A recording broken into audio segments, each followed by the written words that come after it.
Here's the play. 20-15 here. Maybe extended here in the final minute of play. Mason Rohr rolls out to his left. He's met in the backfield, shakes off the tackler, dips another one out of the way, and now we'll take off running. Little stutter step to the 40. He goes. Something out of nothing. My goodness. Something out of nothing? That sounds like my wedding night. Hey-o! Hello, football fans. Ryan here. We will return to the broadcast, but first, I want to discuss 3 things I saw in this play. First is this action here. Number 54 appears to go high, but thankfully misses. Obviously, this isn't a foul. It's nothing, but someone please thank the defender for ducking. Maybe it only looks bad on video, but if the defender hadn't ducked, this could have been a very serious foul. The second action is this. The receiver turns around and hits the defender. This looks to me like a blindside block. The near wing probably wouldn't have seen it, but it does look like the hit was in the back judge's field of vision. Now, it's not the worst blindside block of all time, so maybe it was seen, but just not called. I can buy that. Let's see, that's 2, but I said there was 3. Oh yeah, the defense had 12 players on the field. The old 4-4-4, my favorite defense. We can see the 12th player didn't just run onto the field and twiddle thumbs. Clearly, the 12th player participated. We don't immediately see a flag, but that doesn't mean the crew didn't throw one. That has got to be, I'm sorry, David. No, it gets about 6 yards. Go ahead, I was Mike. going to say, that's got to be one of the toughest 6-yard gains well, obviously this year, but that's the toughest one I've seen in a long time right there. That's his first official carry tonight. Ellis thought they had, and they did have him twice in the backfield, but Mason able to duck down and dip, dodge, duck, dive, whatever you call it, and able to get away with it and get some positive out of it. Do we have a timeout on the field? I didn't see it taken, but maybe they're, I don't know. Coach Ozoris is all the way at midfield talking with the white hat. They've taken one off of the scoreboard. Okay, so we'll go ahead and take a timeout. Russell timeout, 38 seconds to go. Second. No.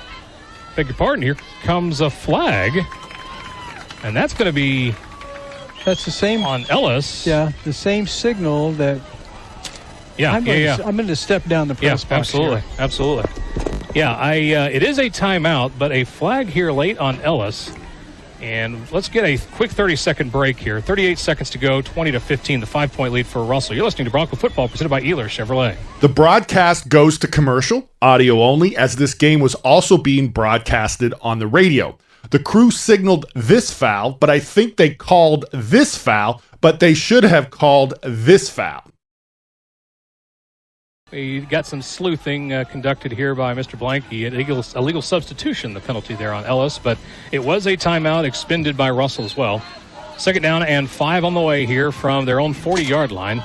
Okay, so the broadcasters went all Sherlock Holmes on us and confirmed what I suspected. The crew called illegal substitution. That's a 5-yard foul. However, they had the box advance to 2nd down.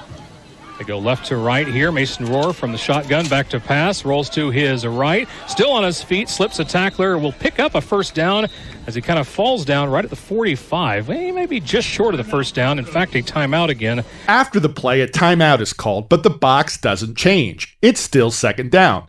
The coach of the team on defense comes onto the field, but I don't think he's arguing about the number of down or anything like that. I think he's arguing about a hold or some sort of contact he thinks is illegal. Are you kidding me? Hey, buddy, you got a break on an illegal participation foul. You think maybe you could lay off the officials for at least the rest of the quarter? No, you can't?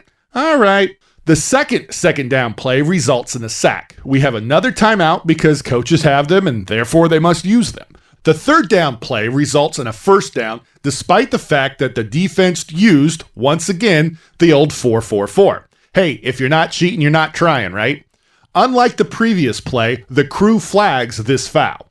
The same signal is given as before, but the foul is declined and the ball is spotted in the middle of the field, because why not?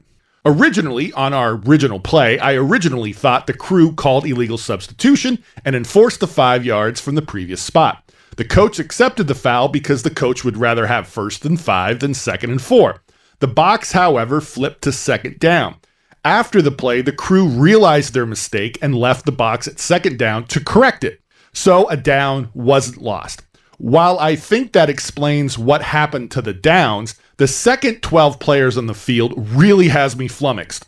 Once might be a mistake, but twice might be procedure.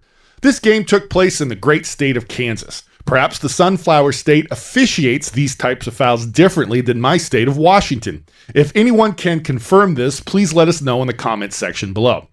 For those new to officiating or new to high school football, officials want to catch 12 or more players before the ball is snapped. Because before the ball is snapped, 12 players in the formation is a 5-yard foul. Catching it after the snap is a 15-yard foul. Officials would rather call the 5-yarder.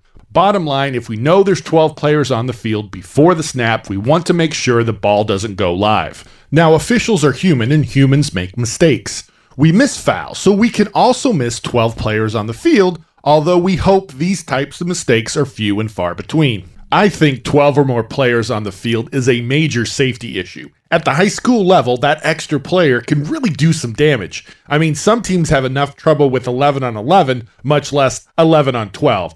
So we want to catch it. It's understandable if the crew did miss this call. The 12th player is running onto the field rather late and is doing so at an obtuse angle.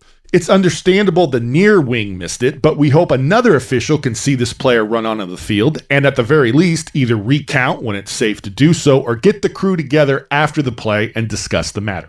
Of course, I'm burying the lead. After our initial play, the coach speaks to the crew and then the crew immediately throws a flag.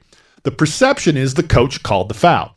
I'm not saying this is what happened. I'm just saying that could be the conclusion one draws. I don't think it's out of the realm of possibilities that a coach asks a question that leads to the crew making or reversing a call. In this situation, if the crew had gotten together after speaking with the coach and then threw a flag, they would have lessened the impression that the coach called the foul. I think this is the big takeaway from this play. Officials need to be mindful of how their actions may be perceived by others. What do you think? How do you think the crew handled 12 players on defense? Do you agree with the call? Would you have done something different? Please put your thoughts, wisdom, and experiences in the comments section below. We want to hear from you, so please join the discussion.